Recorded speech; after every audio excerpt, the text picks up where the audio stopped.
We are doing live taping. Did somebody say, Quick, oh? I did. Quick time, please. Yes, ma'am. Sorry, I didn't realize I had my mic on. I'm not misgendering. I'm not misgendering, Sir Charles. Standard dad joke is to... I guess I am misgendering for a dad joke. I did misgender you, and I apologize for doing that. It's a standard dad joke to say yes, ma'am, to your dad and yes, sir, to your mom, and then just apologize afterwards. But I guess is that cancelable to do a dad joke? I don't know. It's borderline, right? I always refer to my wife as the boss, and so saying yes, ma'am, it's a badge of honor. There you go. I agree. Is that a all good right, save? Noties. Welcome to all my Noties. My goodness. Oh, Jason, you froze a little bit there. Perhaps we should freeze. We should take the. Let me see if I'm on HD or something. Okay, hold on. Let me just check. Yeah. Advanced options. I am on 720. I could drop down to 480. No, let's keep it on 720. It should be fine. I don't know. Yeah.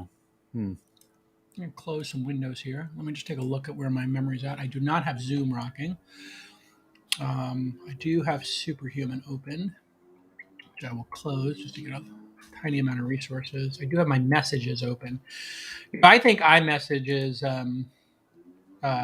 a big resource hog on Mac OS. I think I'm going to put a Windows machine here and try a Windows machine with a Restream next. So that would be a next thing, is to get a... What would be interesting is if we had a micro Dell PC, one of the small Dell PCs, and also put that onto my workstation and then had a way to switch over. I know that's not easy. But that would... Well, Logitech make these great keyboards that have these little I have it. dongles, and you can just swipe. Then it would just be the monitor issues, like the triple monitor. I wonder if there's a splitter for the display link thing we're doing. Anyway, we'll figure it out. Yeah. I'm very interested in getting the lighting fixed here so I can adjust lighting in real time. Okay, how is my video now, everybody in the Noti Gang? Noti Gang. How's my video? Jason, just dab under your nose a little. I think there might be some moisture underneath. Oh, thank you. Hold on. Top lip. There you go. Thank you. You're watching live, folks. I might need to adjust. Might have a dad hair and weird eyebrow situation. I'm getting my haircut right after this, so you're going to see even shorter hair than this starting tomorrow, or maybe even this afternoon show. All right, everybody. Video very good. Okay, great. My lord. That's fine. Yes. Edge Lord. Lord Edge. Do you have a window open by any chance? I do. You hear you hear the gardeners next door? Yeah, I do. Yeah. God damn it. They're banning those things soon. Hold on. Gardeners? Have gardeners been cancelled? Gardeners have been cancelled. Everyone else okay? I see you've renamed the stream. I did, yeah. I do that now as soon as I get on. Guys! He's such a clown. Hey, guys! We're live. Guys! It's ridiculous. Hey, guys! No noise over here, okay? I'm on the phone. No noise right now on this side. On the phone to okay. Thank you. 64 people. Who's enjoying this little break? Thanks for joining us 100% guarantee you that the window was closed and that was fake for show. Guaranteed. All right, guys. You saw that in real time. That was me. It was actually my gardeners. They're going to be banning those blowers soon because they do horrible things. Leaf blowers? Fuel. Yeah, it turns out people don't know this. It's not just like the NIMBY noise thing or like... It turns out they use raw like oil plus gas mixture and have like no catalytic converter or anything. So they pour more like CO2 and garbage into the atmosphere than 10 trucks or something crazy like that. They just spew oil. It's actually... Can they just make electric lawnmowers? Or so they have electric blowers. The problem with electric blowers, the problem is you got to charge them up. And these guys go out for the day, and they're using it for 8 hours a day. The charge might work for an hour or two. So they have to have like 8 of these, and they would be 10 times the cost. Okay, thanks for going to This Week in Gardening. All right, let's do the startup checklist. We're going to do a startup checklist, and then I'll do some news. So here we go. Are you ready, Nick? We are ready. Can you double confirm that your QuickTime is running, please? There you go. That's called doing your job. I like it. 5 minutes in, 12.2. We don't have a run of show or before we go online checklist, right? We just kind of wing that every time, like starting the show. So it's interesting you say that. Justin and I were just talking about making one yesterday. We're gonna have one ready. I think having a checklist for starting the show up, and the double check that the QuickTime's running would be a cool thing to do. Hey, turn your QuickTime on. Hey, can you read me the thing? And then you just go back and forth. And the thing with the checklist manifesto is not just one person doing the checklist, one person going back and forth with the other person is kind of the concept there. So anyway, just keep that in mind. All right, here we go. 3. Is my microphone too far away or just right? It's a little bit far away. It could be a little closer, but it's actually not bad that the sound panels behind you pick up a ton of the echo off the wall. They're working. The closer the better. Okay, so now it's much closer, but I don't know if I'm coming in hot. Do you want me to change my gain at all? Well, no, just you're give fine. us yeah, there you go. Charles? You say a little in order to tell, I need to hear you speaking, really. Okay, here we go. I'm testing 1, 2, 3. 1, 2, 3. Testing 1, 2, 3. Perfect. Okay, Lovely. Here we go. 3, 2. 3, 2. Okay, everybody, welcome to episode 6 of our startup checklist. Why are we doing this? Because we get asked the same questions all the time by founders, and we have invested in over 300 companies. We invest in about 10 a month here at launch, and my syndicate called thesyndicate.com. Part of our jobs as investors is to let founders know, hey, here's what's around that corner, or here's a pothole. When you come around that corner, there's a pothole there. Sometimes founders hit it, they blow out a tire. Hey, by the way, that turn is really fast. That exit ramp, it says you can go 35 miles an hour on that exit ramp. I might suggest doing 30 because it can get a little slick in the rain. Basically, we're not trying to tell founders how to run their companies as investors, but we do want to let them know of things to think about. Increasingly, I find myself wanting to invest in startups earlier. And so we have something called Founder University, and we started this program to maybe help people who are considering starting companies. Now, if you've already started your company, this checklist is still a great thing because you'll go through it, and out of every section of 10 or so, every episode we do 10, you're going to probably go 6, like, of course I know that, Jake, 7, of course I know that. There might be 2 or 3 that become conversation starters because nobody can keep all of these items in their head at one time. I was inspired to do this by a book called The Checklist Manifesto, which I found out about from Jack Dorsey at Square and Twitter. And I make everybody who comes to work for me read the startup checklist because it turns out when you make a checklist, less planes fall out of the sky and less people die in surgery. Those are like 2 examples in the book. And so checklists are important because they enforce discipline and increase performance, and you have less cars flipping and spinning out of control and pilots losing control of planes. I know it's kind of dark, but it's the truth. Checklists did start with pilots and with surgeons, and the book is a really great read. Highly recommend it. So you can view this checklist at thisweekinstartups.com/ you guessed it, checklist. thisweekinstartups.com/ checklist. You'll see the whole checklist. I'm hoping that some of you write blog posts about this or maybe talk about doing it at your company. You can remix this, use it however you want, non-commercially, and then just link back to the original. thisweekinstartups.com/ and tell us what we missed. Of course, if we missed something, tell us what we missed. And today we're going to do 2 topics that are somewhat related. One is market and one is branding. So let's get started. First is item number 51 on the checklist. Are you creating a new market or servicing an existing one, and how to tell the difference? So I believe that some of the great brands induce a market to exist. They create a new behavior in the world. So if we look at something like Spotify and Calm, just, I'm an investor in Calm, obviously, but not an investor, but do love Spotify. People were listening to music before Spotify came along. In fact, people had real networks or they had CD collections, Amazon Music. There were a lot of different music providers out there. And people were using iTunes to buy by the track. Consumers love music. We know that. So was Spotify creating a new behavior listening to music? No. Maybe you could argue creating playlists was a new behavior, but Spotify figured out the rights issues. They removed a lot of friction from an existing market. Music listening was an existing market. So they were going to compete with that existing market. That means they were going to go head to head with people buying individual tracks on iTunes, which of course was competing against CDs before it. So that was the way the market sort of played out in music. You had CDs, which were printing money for the industry. Then you had single tracks, buying, particular songs on iTunes for 99 cents. That was a bit of a disaster for the music industry because, people went from spending 12 to 15 bucks on a CD to just, sniping the top 2 tracks that they wanted to listen to over and over again.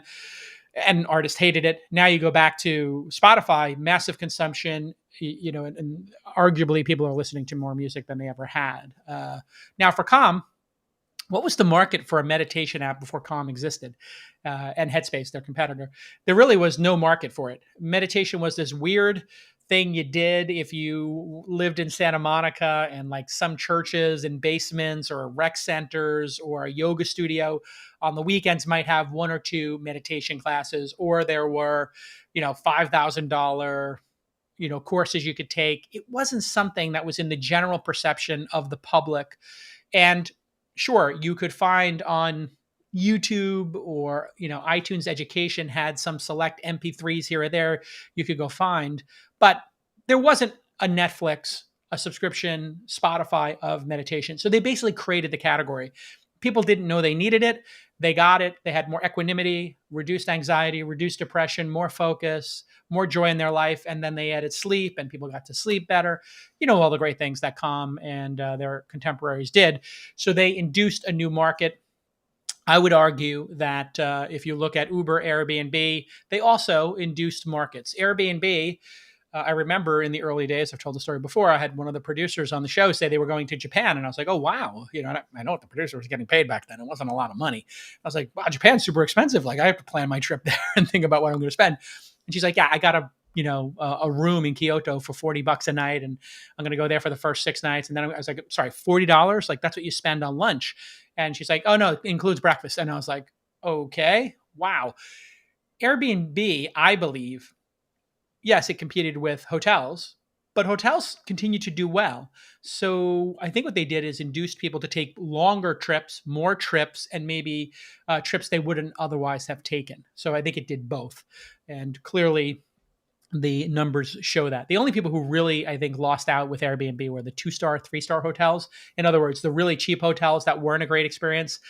And you're like, I don't really want to stay at this hotel. It's like $89 or $125. I remember staying at those with Brian Alvey back when I was broke and we're trying to get things going, and I was $20K in debt with Weblogs Inc.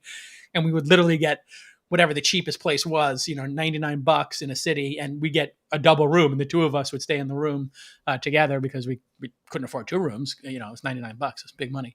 So Airbnb then became an option shortly after that. And obviously Uber, people started taking more rides. They would go out more often. So in LA, we saw this. People wouldn't go out to dinner or drinking because they didn't want to drive drunk. So there was a lot of, stay-at-home culture. I think it did induce more people to go out during that time pre-pandemic. Okay. Item number 52 on the checklist. Let's see if you can check this one off. Do you understand the difference between what I call a lazy TAM and a bottom-up TAM? So TAM stands for Total Addressable Market. And early stage investors are not generally making a decision on TAM. They're usually making a decision, I'm talking about angel investors, based upon the product, the team, and maybe some early customer traction. However, when you get to later rounds of funding, TAM does come into play because people want to know how big can this be, because you're charging 10, 20, 30, $40 million for the valuation of a company, which means people are spending $3 to $10 million to own 20% of it. These VCs are going to want to understand the total addressable market. Well, there's a lazy way to do this, which is you type in like, what is the market for IT? And, you find some number from Gartner. It's 4.4 trillion in 2022. Well, what does that include? Well, that number is going to include everything, like buying computers, software, monitors, consultants. It's a giant number. You didn't create that number. Now, what would be better is if you were going to make something very specific. You were making a new webcam. Is IT and the total addressable market for IT comparable to the market for webcams? No.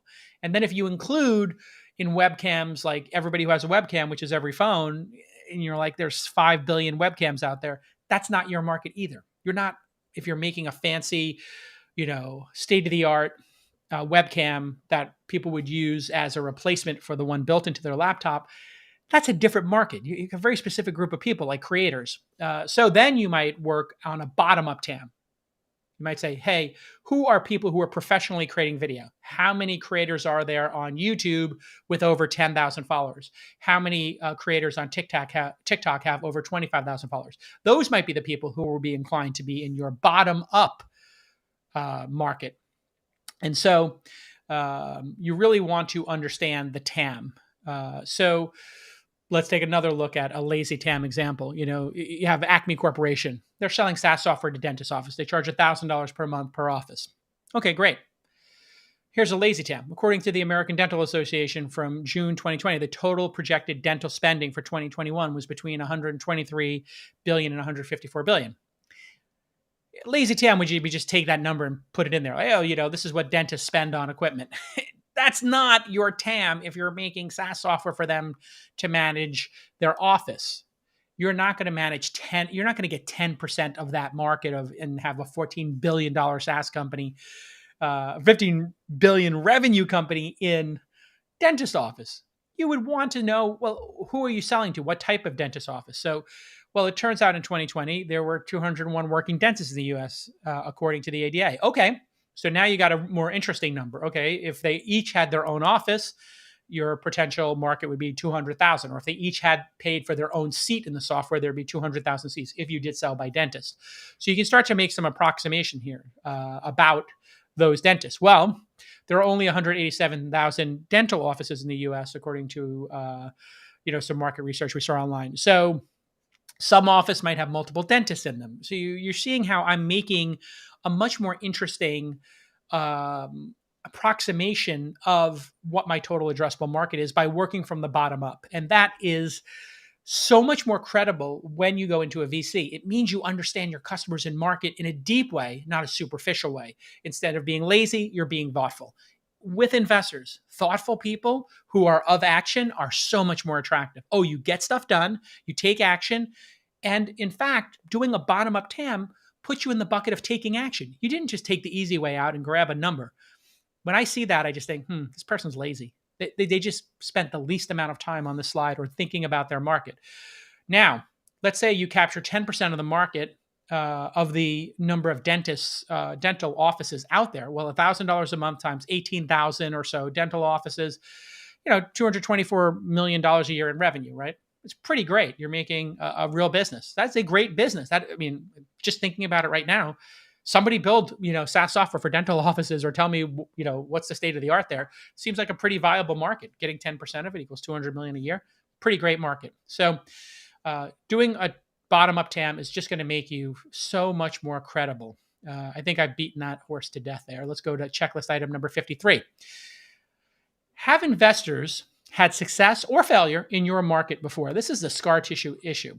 And so if you were in the grocery business and you lost your shirt and pants and car and everything, backing Webvan or Cosmo in the 90s, these were two services that were very analogous to Instacart, Uber Eats, Postmates, DoorDash. If you lost all of your money on those, one of two things can happen. One, you could say, never again. The market is too low margin. It's too operationally intensive. Or you might say, I wonder what's happened since that time when Webvan collapsed, and maybe I should make a bet here. And what have we learned? What new technologies are out there? If it turns out the reason Webvan did so poorly was because, the trucks were always missing. And you could never track things in real time. Well, GPS would have changed that, right? That we're 20 years later, everybody's got GPS on their phone and their cars. Okay, that could be a big change. Oh, we have real-time inventory systems and robotic factories that keep everything. Oh, okay, the inventory was a big problem. That's going to be 20% more efficient.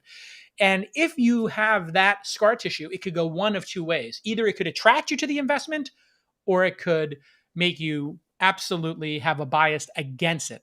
So you want to know, have your investors ever invested in that space? In the previous example, we talked about dental offices. If somebody had made client-server architecture for dental offices and it was just too expensive because you had to send somebody in and put a server for $100,000 and network cards into the dental office, and there was a $100,000 onboarding fee, and dentists wouldn't do it because they would rather put that into an x-ray machine.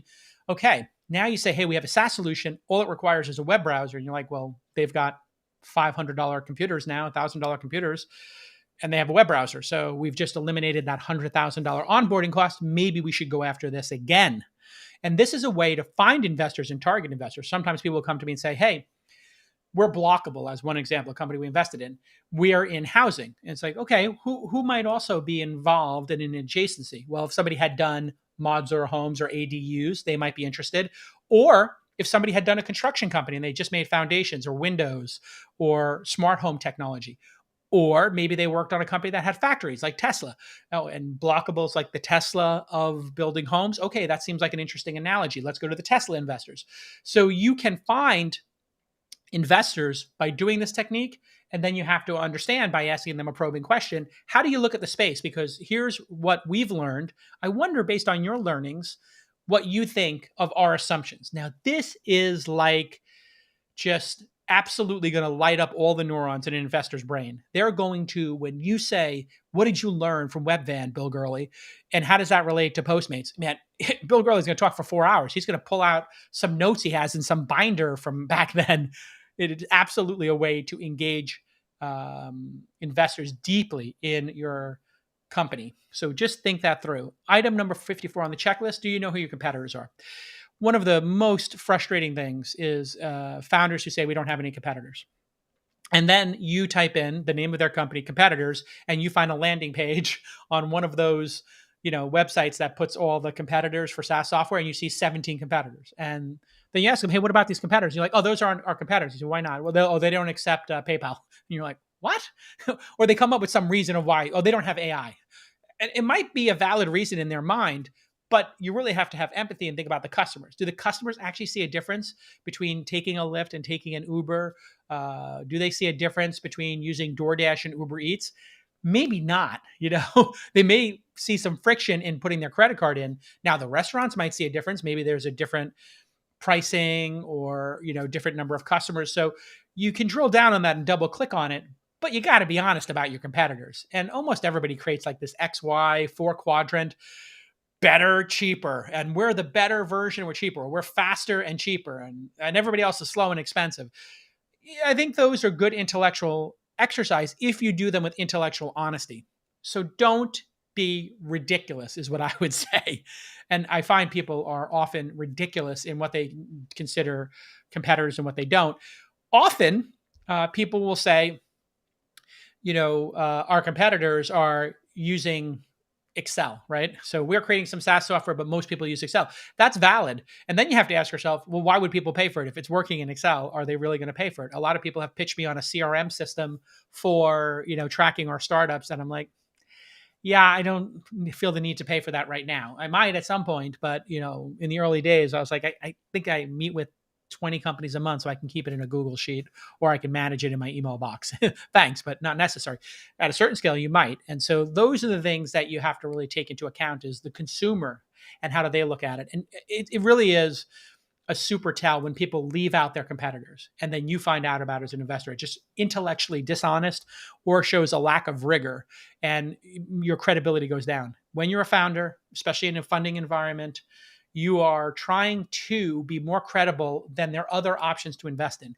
And you're in that credibility race, and understanding your competitive landscape and being able to talk about it in an intellectually honest way is the sign of a mature founder and a backable founder. So keep that in mind. Item 55 on our checklist.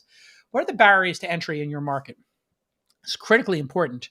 If you think about a market like Uber, again, what is the blocker? Well, you need drivers. And we've all seen how hard it is to get drivers and the competition for drivers. If you said, I want to compete with DoorDash, Uber Eats, Postmates today, well, they've got all the restaurants online. Does a restaurant want the 7th iPad, the 8th iPad that doesn't have a lot of customers? Very hard to break in. So there is a network effect in some businesses. Other businesses, it's hard to rip out the technology. So you have to understand, are you the last people to come in or are you the first people to come in? What are the barriers to entry in this market? Tether has been operating a stablecoin. We've been talking about that here. Hashtag Tether investigation. What a disaster that company is. The fines, the malfeasance, the rumors, everything is just crazy about that company. Who knows if they pull a rabbit out of the hat. But they are faced with a lot of competition and a lot of headwinds, regulations, Circle doing things, in a much more transparent way with a lot more regulation. So what is the barrier to entry? It's high to make a stablecoin, I would say. It's not an easy thing to do. However, with enough money at stake, people will take that on. And so that is something to think about. I just saw yesterday somebody is starting, I've seen two of these now, two people taking on Google search. One is called u.com, and then there's another one. And I was like, wow, I thought I was crazy doing it in year 10 of Google. These people are doing it year 20 something of Google. Pretty crazy. Okay, so putting the barriers to entry to mind, you do need to understand how defensible and what defense is. Branding is part of being defensible. So having a great brand is defensible. If you look at Airbnb, they have so much trust. Forget about the network effects. Just the fact that people trust Airbnb and they've used it before. And the people who are hosts, we had an Airbnb we were running. We had a house we had moved out of unexpectedly, and we were renting it. We had a party there. There was $6,000 or $7,000 in damage. The person broke the agreement to not have more than 8 people in the space. They had, many more people. Yeah, they had a rager. And when I confronted the guy, he's like, I'm not going to lie. It was a great party. I was like, great. You did $6,000 in damage. But lo and behold, Airbnb was able to settle that. This is through some combination of insurance and charging the people for the damage. I don't know exactly how it got worked out, but it got worked out. And that made me say, you know what? I'll use Airbnb again. You might have that on the consumer experience. You might have it in the host experience. Branding is part of defensibility. And so let's talk about branding a little bit. Item 56 on our checklist. Does your company name pass the bad telephone test? In other words, is it easy to spell over the telephone? And I think it's critically important to make sure that happens. In the store, in Brad Stone's book, The Everything Store, Jeff Bezos originally wanted to call his name Cadabra, as in abracadabra. And, just how magical shopping was. One click, boom, you get something. Bezos's lawyer convinced him the name sounded too similar to cadaver, as in a dead body. And when he couldn't understand over the phone what Bezos has said, Bezos said, yeah, can you trademark Cadabra? The lawyer said, Cadaver? That's a terrible name.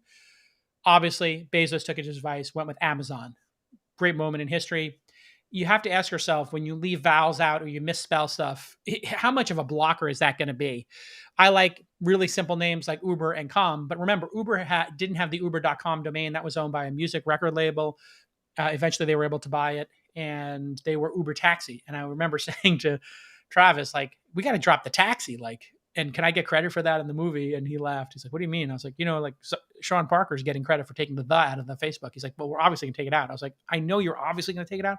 All I'm asking for is credit. So when they make the movie and they do the HBO show, can I, shout out Brian Koppelman, can I get credit for that?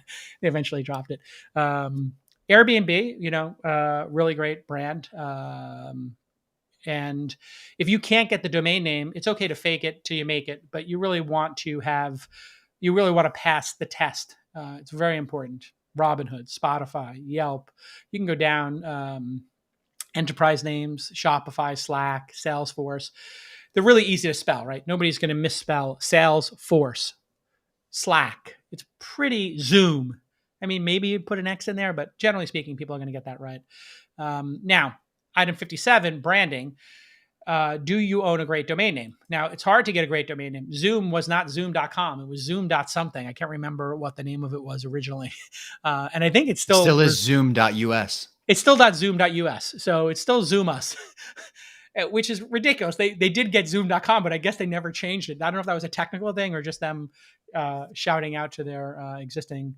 But you can get something like zoom.us or zoom.is or zoom.co for now. And if you ever get the domain name, great. If you don't, it's not going to be a disaster. When I saw com.com on this very episode, on this very podcast, I immediately was attracted to the founder because he could get the domain name. So getting the domain name is great. You're going to have more credibility. But if you couldn't get com.com, get com, try com, be com, go com, com app, the com app, you can grab something like that. And what I suggest you do is that you flood the zone. So you get 30 different versions of it. Why is that important? Well, let's say the person who owns Com decides they just have a blog and they've been doing it for 20 years. And they don't want to sell you com.com. You say, hey, we have Com blog, the Com blog, Com blogging, com.blog, get Com, try Com, be Com. Would any of these appeal to you in our collection to move your site to in exchange for $1 million for the domain name. Now you've basically given them an exit ramp. So this is one of my secret techniques, but the exit ramp technique is a great one.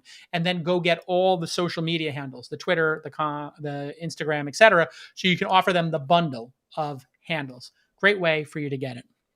And, social media handles are important as well. You don't need to have the .com, but it does impress people when you do. Italic was recently on the program, and I was just like, that's cool they got italic.com. Is it necessary? They could have Shop Italic. They probably do own Shop Italic. I own a day.com, which was going to be like, we're still planning on doing this at some point, like an email a day about a specific topic or an SMS every day about a specific topic. And never got around to building it, but somebody made a clothing line a day, like, I don't know, underwear a day, t-shirt a day. I'm not sure exactly why they picked the branding. And they're using some other domain for it. And that's fine, right? Like, they don't need my domain name. They didn't want to pay me the price I paid for it. So I was like, okay, you can just do whatever you're going to do. At some point, maybe they go public and they're like, hey, JCal, we'll give you $1 million for it. And I'd be like, okay, great. Here you go. Okay, let's talk about logos, because that comes up often. Most logos are so ugly. Classic example, look at the Uber cab logo. I mean, it is terrible. I called it Uber taxi before. It was Uber cab, right? So if you check out the early designs of Uber cab, the logo was like really bad. It looked like it was designed for $50 and probably was. It looked like it was designed in Photoshop, or I'm sorry, Microsoft Paint. When I did Mahalo, had a little bit of money, and I convinced John Hicks, who did the Mozilla and Thunderbird logos, to do the Mahalo logo. Came out beautiful. Cost me a couple of $1,000s. He wasn't available for like 6 months. I basically said, what do you charge for a logo? Like in the waiting list, it was like $2,000. I said, hey, if you happen to have an opening, I'll pay you $4,000. And I'm willing to put the $2,000 deposit right now. And if somebody cancels or they're behind, and you know what? Money talks. And there was some weekend, I guess somebody was behind in getting him collateral, and he just told them like, hey, listen, you didn't get me the deliverables, if I remember the story correctly. And he just did it for me in a week, and it was just absolutely fantastic. So thank you, John Hicks. I never forget you did that for me. If your product is absolutely fantastic, the logo doesn't matter. Craigslist, Uber Cab, the product, if it's transcendent and awesome, people won't care about the logo. And you can iterate, and your design team will want to iterate as time goes on. You'll want to do a logo design. I remember Uber did a gorgeous one at some point that was animated when Travis was running the company. They spent a lot of money on it. They did a really thoughtful design, and it was basically news when they did a new logo. Famously, Steve Jobs with the Next logo spent a bunch of money on it. These branding exercises, I think, can be worth it later on. In the early days, spending $50 on a logo, and then spending $500, then spending $5,000, then someday spending $50. That's a fine way to do it. I think it's wise to not burn all your money early for a logo. I happen to have raised millions of dollars, and I was able to spend $4,000 on a logo early. Probably not the best use of capital for folks, early on, but I thought it was important, and I had raised a ton of money. So, okay, branding. Item number 59. Is your website beautiful? Is it designed cleanly? Well, terrible websites really destroy your credibility with investors. It can be simple. It doesn't need to be a 10 out of 10, but it can't be a 4, 5, or 6 out of 10. If you use Squarespace, the site's going to be beautiful. Just use Squarespace when you start out. Use one of their templates. Boom. I'm not going to make this into an ad for Squarespace. They've been a supporter of the program, but when I think beautiful website, I just immediately think Squarespace. You can't have an ugly website. It has to be gorgeous. But does it have to be a 10 out of 10? No, it just can't be a 5 or 6. To get to 7.5 to 8.5 is good enough. That's probably where you want to stop and get back to work on your company. You don't have to obsess, but you do need to trend towards having something that is high functioning and clean and understandable. So you don't want to have a bad impression. We did Remote Demo Day. You can go to remotedemoday.com, and we were immediately had a gorgeous website, and somebody came in. So just the website was gorgeous for us, but then we had a high profile VC interested in investing in a company. No, we had a founder tell Marine that a bunch of high profile VCs were interested in investing. So we needed to move fast.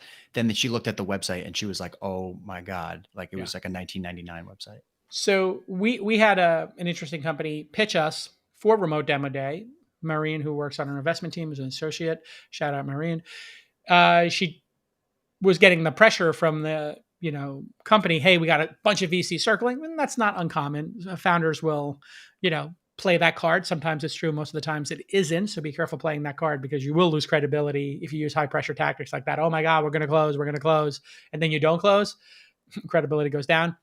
And then we looked at their website. It was like literally out of 1999. And the founder credibility goes way down. It's like, wait a second, how could it look this bad? And then if the traction doesn't match up, now the credibility in the story starts falling apart. That's what happens. Most people will not tell you this, but people do judge a book by its cover. To not have a modern designed website that looks good on a mobile phone, in 2021 is just a bit of a deal killer. So don't lose credibility by having an ugly book cover. Okay, finally, item 60 on our list. Do you have a concise company mission? Can you say it in a sentence? And do people understand it? Robinhood democratizes finance. Launch, we support founders and inspire innovation. Jetson, the VTOL startup I talked about earlier this week, they make anyone a pilot. Airbnb, create a world where anyone can belong anywhere. That's a bit, what's the word I want to use here? That's a bit ambitious or a bit highbrow. I might go for a simpler one, but I think as companies get bigger, they kind of make the mission, really ephemeral. Create a world where anyone can belong anywhere. Create a world where anyone can stay anywhere affordably. There might be another word for that. Create opportunity by setting the world in motion. It's a little bit corny, I'll be honest. So you see, as companies get bigger, they can kind of get into this like corny zone. I like it when it's simpler. Make anyone a pilot. Uber's original mission, your private driver. I remember that, your private driver. Support founders and inspire innovation. Make anyone a pilot. I'm into those. Amazon. We strive to offer our customers the lowest possible prices, the best available selection, and the utmost convenience. Love it. Pretty good. Cheaper, better selection, and easy. Like easy, cheaper, better is kind of what they're saying. So you gotta love Amazon. They're just so straight up with everything. They're just like, this is what we do. This is what we want to do. This is how you're going to love it. Yeah. I mean, Amazon is the ultimate in just being blunt when their value proposition, like AWS, cheaper and more stable. We've got more servers and we charge lower prices. It's pretty great. I don't know what Costco's or like Sam's Club's line is, but it's probably like a lot of stuff for a cheap price.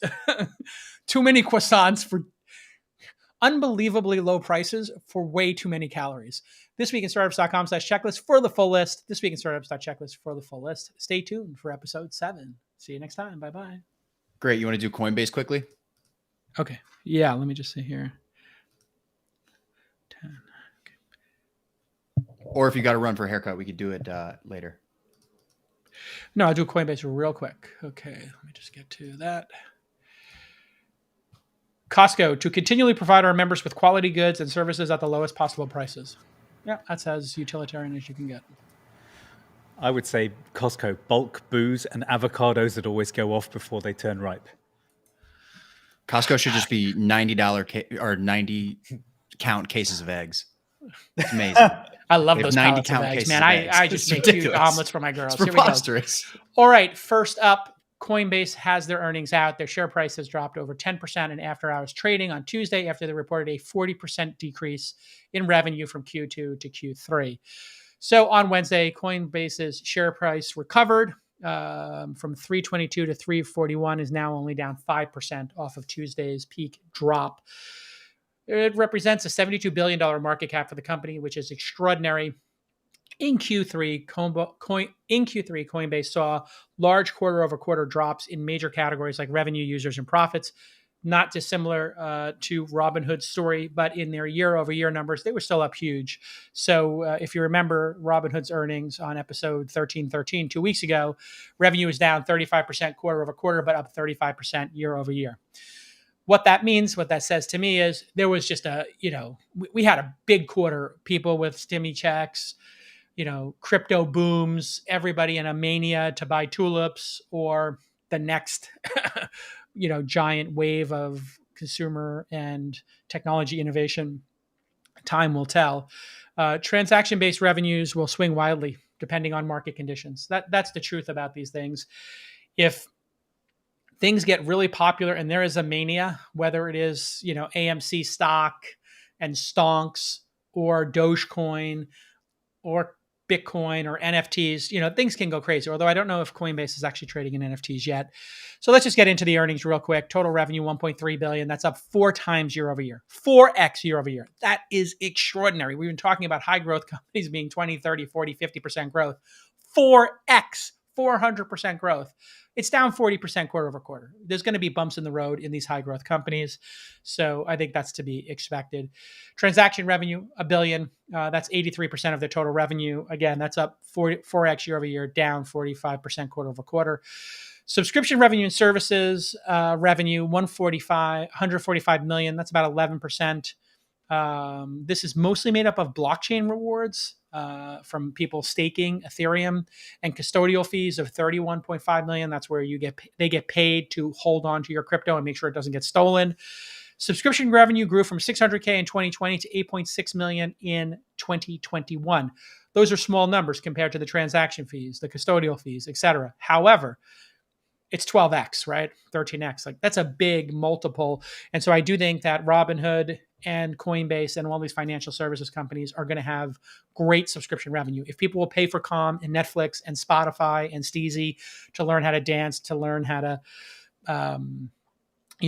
get to bed easier, they're going to pay for financial subscriptions. It's still worth it, right? And so I'm paying for Twitter now. I did Twitter Blue for $2.99 a month. Other revenue, 77 million. They don't specify what this is. I'm thinking those are services revenues when they do big block transactions, i.e., if somebody wants to buy $1 billion in Bitcoin, maybe that's what it is. Last week, crypto news outlet The Block reported Coinbase was testing a new subscription service called Coinbase One.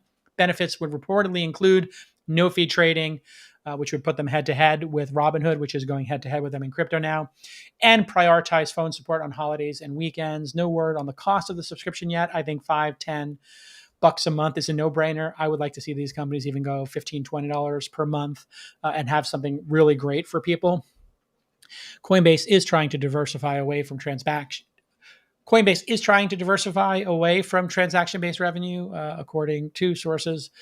Robinhood offers something similar with Robinhood Gold. That's $5 a month, and that lets you have bigger instant deposits, professional research from Morningstar, level 2 market data from NASDAQ, access to margin investing, all kinds of like premium stuff. And, when you have those kind of programs, it basically lets you segment who are your best customers. It's kind of the Amazon Prime of this service. You also see that with iCloud. I now pay for some iCloud. I pay like $30 or $40 a month for an iCloud bundled subscription, which gives me arcade, news, 2 or 4 terabytes for my family. So now all 3 of my daughters, when they come to me for a game, I say, go to the arcade tab. You can have any game in arcade. You cannot have the other games because they have all kinds of upselling and garbage in them that I hate. Thank you. Shout out Tim Cook for making a nice, clean arcade where I can have my kids and trust that the games are not, trying to manipulate them so much. And then the news product is pretty good too on Apple News. Shout out to Apple News, because now I don't have to have a Wall Street Journal subscription. I can just see some stuff there. Okay, back to Coinbase. Monthly transacting users, 7.4 million. Again, up massively, 3.5x year over year, but down quarter over quarter. That's a good number to look at, because you do have a lot of holders. You have people who created accounts, maybe bought 1 Bitcoin or a tenth of a Bitcoin. Robinhood has 17 million monthly users. So you're seeing the difference between the crypto and the trading of stocks. I think the crypto people, they may buy every couple of months, but they're holding it. They're not selling their Bitcoin. That's the whole point, is to hold it forever. And so I think that's a great opportunity for Robinhood to add users, and then adding stocks is something that Coinbase could do. If people are trading stocks, they could get more trading going on. In related news, Bitcoin and Ethereum are now at all-time highs. Bitcoin, $68,000. Ethereum, almost $5,000. Coinbase went public via direct listing in April at $381 a share, popped up to $421. They hit $100 billion. In July, the stock bottomed out at almost half, 221. So this has been a lot of swings. We saw that also with Uber, which I think during the pandemic went down to $15, $16 a share, up to 60, now at 45 with price targets of 70. Like these stocks, when they first come out, I think Wall Street has to understand the business and look for consistency, look for profits. And so that represents an opportunity. It also represents the danger of some of these companies because, some retail investors might not know the difference between Nikola and Tesla, even though they are, the first and last names of a famous, scientist. They're two radically different companies. And so people have to, the markets, I think retail investors have to learn the difference between them. They're getting pretty savvy, I think. And they have to understand what exactly they're buying and what the risks are. You're going to see a lot of speculative stuff come out. VTOLs, electric trucks, anything that's a theme, quantum computing, space travel. All of these things are highly speculative, synthetic biology. When these things SPAC and go out early, pre-revenue or modest revenue, customer traction, be careful. You're making a venture style investing. And if the stock goes parabolic and goes nuts and the company doesn't have customers yet, man, just pump the brakes and you can wait to buy it is my best advice. I don't want to give stock buying advice, but if my mom or my brother are asking me and they said, hey, do I need to buy this stock? I was like, it's got the same price as another company with real revenue, like Coinbase and Robinhood have real customers and revenue, and Nikola and maybe this VTOL company, maybe they don't have customers or revenue yet. Maybe put 80% into the company with the customers and 20% into the speculative one. There's some reasonable betting strategy here. And it is gambling. When you are investing in pre-product market fit companies, you are gambling. Coinbase and Robinhood are not that. These are millions of customers loving and using these. So what I'll say about this pair of companies, I obviously have an interest in one and not the other, but I have accounts on both, is they're incredibly well-run companies. They have an incredibly large user base already and passionate users who are not going anywhere, in my estimation. So I am a huge fan of both Coinbase and Robinhood. I'd also add both founder-led and both CEOs are not afraid to mix it up and defend their positions. Yeah, that's a good point. Yeah. And also, if you look at Coinbase and Robinhood, the founders are still running the companies, and that's always a great sign. And they're constantly, if you look at the product velocity, releasing new products. So Robinhood with their crypto wallet and NFTs are coming to Coinbase, according to some announcements. So the product velocity is really, really powerful in a company led by a founder. You see that with Elon. You saw it with Travis, just constantly releasing new products. You saw it with Steve Jobs. There's this obsession with new groundbreaking investments in new products. And so congratulations to the Coinbase team. Okay. Let's get on to next up is our startup checklist, and we're going to get through some, 3, 2. Okay, next up is our startup checklist. What are we doing on the startup checklist? Markets and branding. And branding. Okay, next up is our 10 items for our startup checklist. We're going to go over marketing. We're going to go over markets and branding. Stick with us. Good? Great. I have 2 pickups for you. Okay. I'm sorry, 1 pickup for you.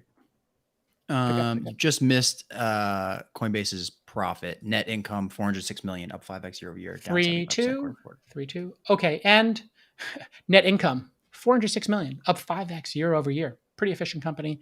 Down 75% quarter over quarter. For these companies, I really don't care about their profits. I care about their growth and the number of customers they have. I would rather see them not have profits at this point and see growth. Public markets might feel differently. Okay. Great. And you need an intro for this? Yep, it's at the top. 3, 2. Okay, everybody. Today I'm going to break down Coinbase's Q3 earnings. They had a big drop off. They had a huge drop off quarter over quarter, but a huge performance year over year. So we're going to get into all those details. What a great company. Then I'm going to go into the startup checklist, episode 6, where we cover markets and branding. A great episode. Stick with us. Good. Go get your haircut. Yeah. Bye, noties. Okay.